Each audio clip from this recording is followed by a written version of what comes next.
Assalamualaikum warahmatullahi wabarakatuh. Salam kenal dan salam jumpa bersama saya Esther Elfrida.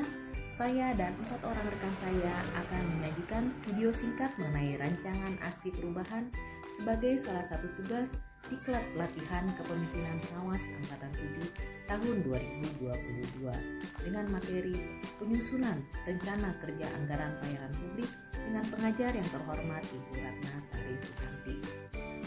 Seperti kata pepatah, kenal maka sayang. Izinkan saya memperkenalkan kelompok kami. Nama kelompok kami adalah Apnon PKP 7.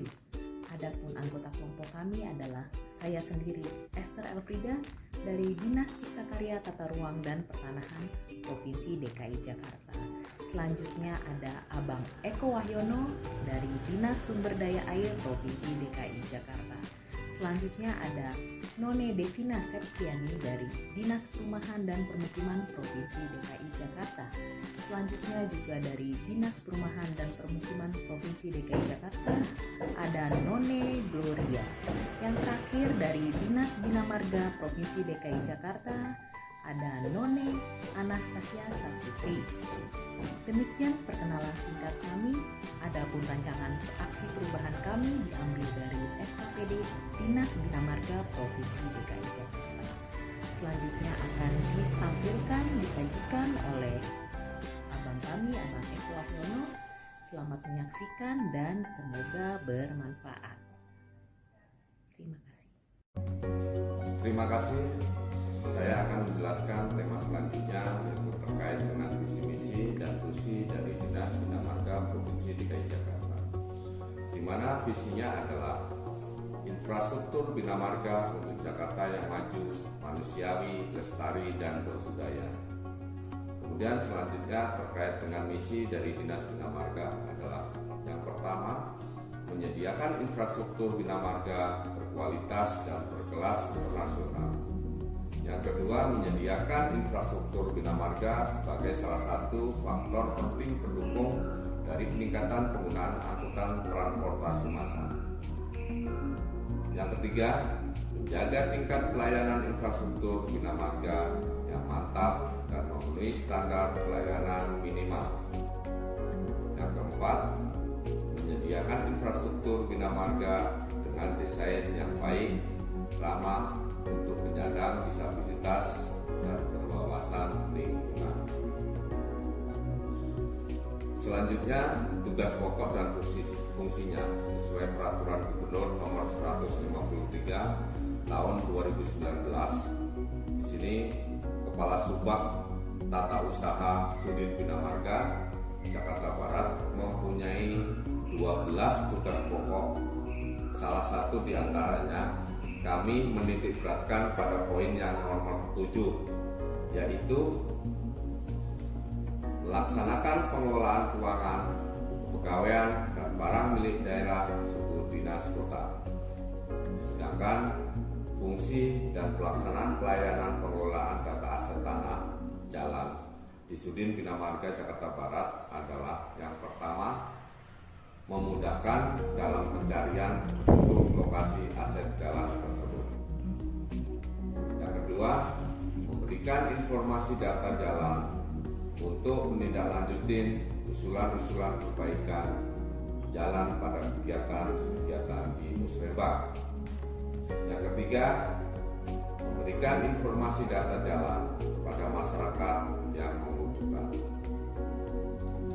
Demikian penyampaian visi, misi, dan tusi dari kami. Untuk selanjutnya terkait dengan permasalahan data aset tanah akan dijelaskan oleh rekan kami, Ibu Esther. Terima kasih. Terima kasih untuk Abang Eko Wahyono yang telah menjelaskan mengenai profil SKPD Dinas Bina Marga Provinsi DKI Jakarta. Seperti yang tadi kita telah dengar dan saksikan bahwa salah satu tugas dan fungsi Dinas Bina Marga Provinsi DKI Jakarta adalah melaksanakan pengelolaan data aset tanah jalan di Sudin Bina Marga Jakarta Barat.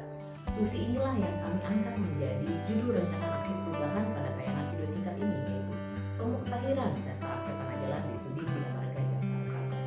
Apa saja permasalahannya, metode apa yang digunakan, dan solusi apa nanti yang didapat, kita langsung masuk saja ke permasalahan.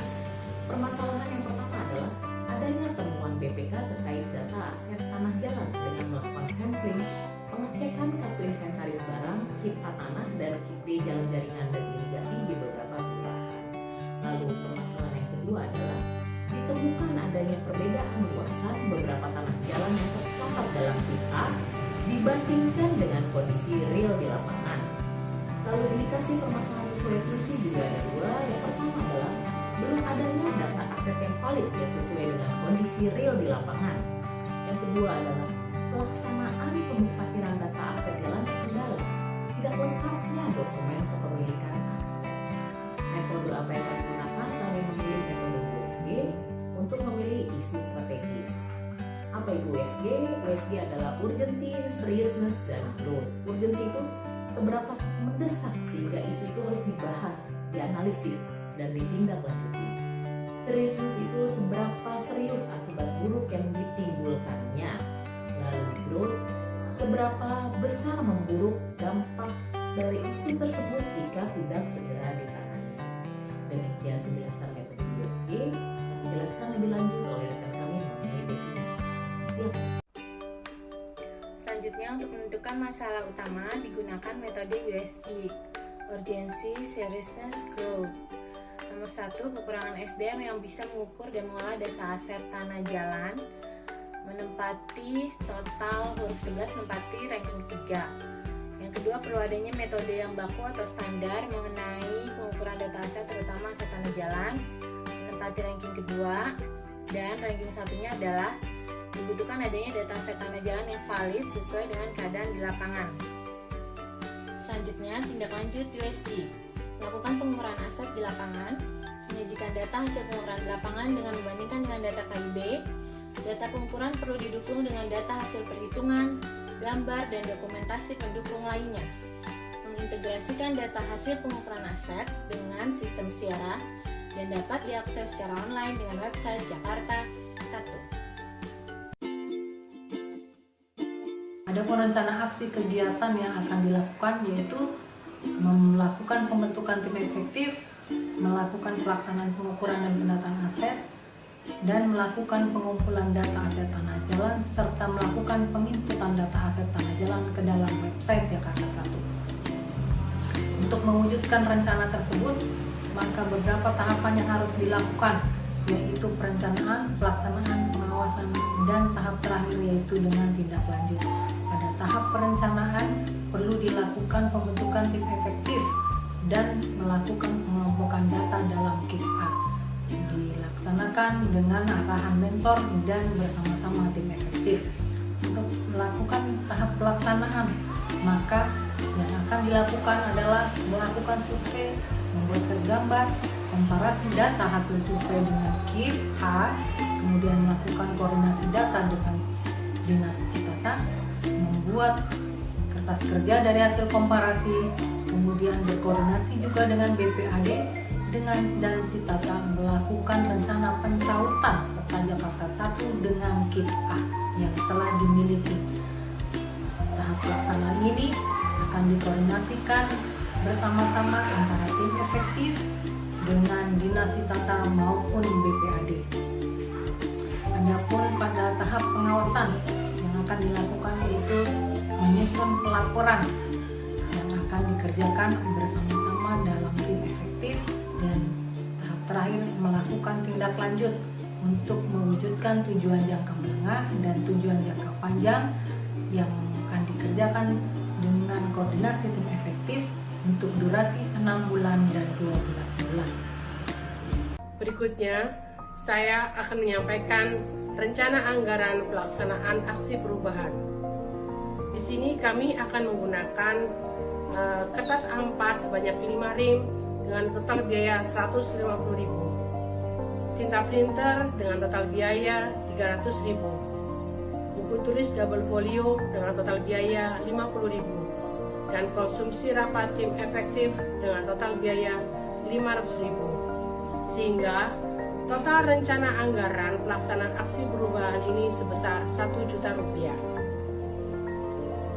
Manfaat rencana aksi perubahan untuk internal, rencana aksi perubahan ini akan memberi manfaat yaitu pertama, terpenuhinya data tanah jalan yang valid pada KIP A. Tanah jalan dapat diakses secara online pada website Jakarta 1. Yang ketiga, Data jalan dapat diperoleh dengan cepat, akurat, dan update yang bermanfaat untuk pertama, mempercepat waktu pemrograman dan penganggaran kegiatan peningkatan dan pemeliharaan jalan. Yang kedua, memberikan informasi data tanah jalan untuk menindaklanjuti usulan-usulan perbaikan jalan pada kegiatan musrenbang. Manfaat eksternal, kemudahan stakeholder eksternal termasuk masyarakat umum untuk mendapatkan data tanah jalan yang valid. Demikian paparan dari kami kelompok 2 terkait rencana aksi perubahan. Terima kasih. Wassalamualaikum warahmatullahi wabarakatuh. Terima kasih. Sebelum mengakhiri paparan ini, kami dari kelompok 2 izinkan terlebih dahulu untuk membacakan sebuah pantun. Pantunnya seperti apa? Ini nih, saya akan bacakan sebuah pantun dari kelompok kami. Simak pantunnya ya. Goreng ikan dicampur bakmi, digoreng terpisah jangan sekaligus. Cukup sekian tayangan video kami.